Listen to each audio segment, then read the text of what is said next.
அண்மைச் செய்தி.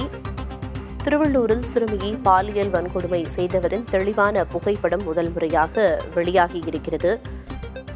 விவரங்களை வழங்குவதற்காக செய்தியாளர் சுரேஷ் இணைப்பில் இருக்கிறார். சுரேஷ், ஏற்கனவே இந்த விவகாரம் தொடர்பாக விசாரணை தொடங்கியிருக்கும் நிலையில இப்ப இளைஞரோட தெளிவான புகைப்படம் வெளியிடப்பட்டிருக்கு. இளைஞரை பிடிப்பதில் இது மிகவும் கை கொடுக்கும் ஒரு விஷயமாக பார்க்கலாமா? விசாரணை எந்த நிலையில் இருக்கு? என்ன விவரம்?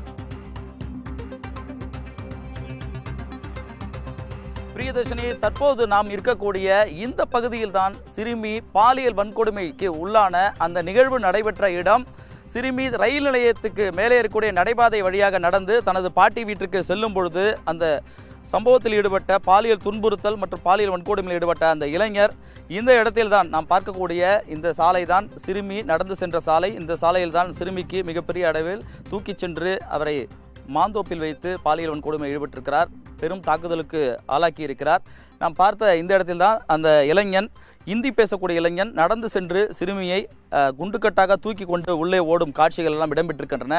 இப்பொழுது நாம் பார்க்கக்கூடிய இந்த பகுதி தான் முக்கியமான இடம். ஏனென்றால் அந்த நபர் இந்த இடத்தில் சுமார் அரை மணி நேரத்திற்கு மேலாக சுற்றி திரிந்ததற்கான ஆதாரங்கள் காட்சிகளின் வாயிலாக கிடைத்திருக்கிறது. இங்கு இருக்கக்கூடிய ஒரு சிசிடிவி காட்சியின் வழியாகத்தான் சிறுமியை அவன் குண்டுக்கட்டாக கடத்தி கொண்டு ஓடும் காட்சியும் அவன் இந்த இடத்தில் இருந்த காட்சிகளும் பதிவாகியிருக்கிறது. இது ஒரு முக்கியமான ஆதாரமாக பார்க்கப்படுகிறது. இதைவிட முக்கியம் என்னவென்றால், சிறுமிக்கு இந்த துயரம் நிகழ்வதற்கு முன்பாக 2 பெண்களிடம் அவர் தவறான வகையில் நடப்பதற்கு முயற்சி எடுத்திருப்பதாக இங்கு இருந்த பொதுமக்கள் தரப்பில் தெரிவித்திருக்கிறார்கள்.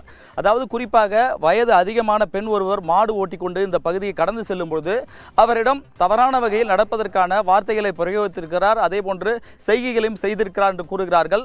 மேலும் ஒரு இளம்பெண் ஒருவர் அந்த இடத்தில் தன்னுடைய கணவருக்காக காத்திருந்த பொழுது அவரிடமும் நெருங்கி சென்று அவரை துன்புறுத்த முயற்சி மேற்கொண்டிருக்கிறார். அந்த பெண் உடனடியாக தனது கணவருக்கு போன் செய்து அவரை வரவைத்து அங்கிருந்து கிளம்பி புறப்பட்டு சென்றிருக்கிறார். ஆகவே 2 பெண்கள் அவருடைய கைகளில் அந்த கொடூர இளைஞனுடைய கைகளில் சிக்காமல் தப்பி இருக்கிறார்கள்.